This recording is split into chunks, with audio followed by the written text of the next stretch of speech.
മുംബൈ ഉയർത്തിയ 155 റൺസിനെതിരെ ഗുജറാത്ത് ബാറ്റിംഗ് തുടങ്ങിയപ്പോൾ മുതൽ ഗ്രൗണ്ട് സ്റ്റാഫ് കവറുമായി കാത്തുനിൽക്കുകയായിരുന്നു. DLS നിയമപ്രകാരം കുറഞ്ഞത് 5 ഓവറെങ്കിലും പൂർത്തിയാക്കണം എന്ന നിയമമുള്ളതുകൊണ്ട് 6ാമത്തെ ഓവർ മുതൽ സ്ക്രീനിൽ DLS പാർ സ്കോറും തെളിഞ്ഞിരുന്നു. അവിടെ ഇരു ടീമുകളുടെയും സാധ്യത മാറിയും മറിഞ്ഞു നിന്നു.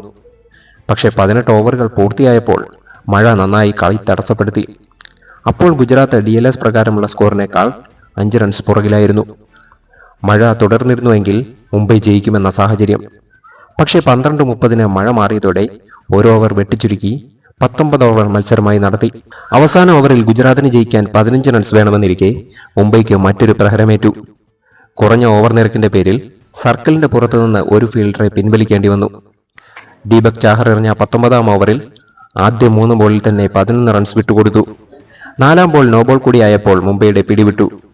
അവസാന ബോളിൽ 1 റൺ വേണമെന്നിരിക്കെ അർഷദ് ഖാൻ ഗുജറാത്തിന് വിജയ റൺ സമ്മാനിച്ചു. മത്സരത്തിൽ മുംബൈ തോറ്റതോടെ പ്ലേ ഓഫ് കടക്കാൻ ഇനി ഭാഗ്യം കൂടി തുണയ്ക്കേണ്ട അവസ്ഥയാണ്. ഗുജറാത്ത് പ്ലേ ഓഫ് ഉറപ്പിച്ചപ്പോൾ മുംബൈ 4ാം സ്ഥാനത്തേക്ക് പിന്തള്ളപ്പെട്ടു. 7ാം സ്ഥാനത്ത് കിടക്കുന്ന ലക്നൌവിന് വരെ ചാൻസ് ഉള്ള രീതിയിലാണ് പോയിന്റ് ടേബിൾ ഇപ്പോൾ നിൽക്കുന്നത്. അടുത്ത മത്സരം ലക്നൌ പരാജയപ്പെട്ടാൽ അവർ പുറത്താകും. ഇപ്പോൾ ഗുജറാത്തിനെ കൂടാതെ RCB, പഞ്ചാബ്, മുംബൈ ടീമുകളാണ് ആദ്യ പൊസിഷനുകളിൽ ഉള്ളത്.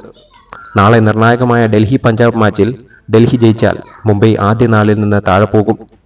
അതുകൊണ്ട് തന്നെ മുംബൈക്ക് അടുത്ത 2 മാച്ചുകൾ വലിയ മാർജിനിൽ വിജയിക്കുക തന്നെ വേണം. അതോടൊപ്പം മറ്റ് ടീമുകളുടെ ഫലവും നിർണായകമാണ്. മാത്രവുമല്ല, മത്സരങ്ങൾ മഴ മൂലം മുടങ്ങിപ്പോയാലും പണിയാണ്.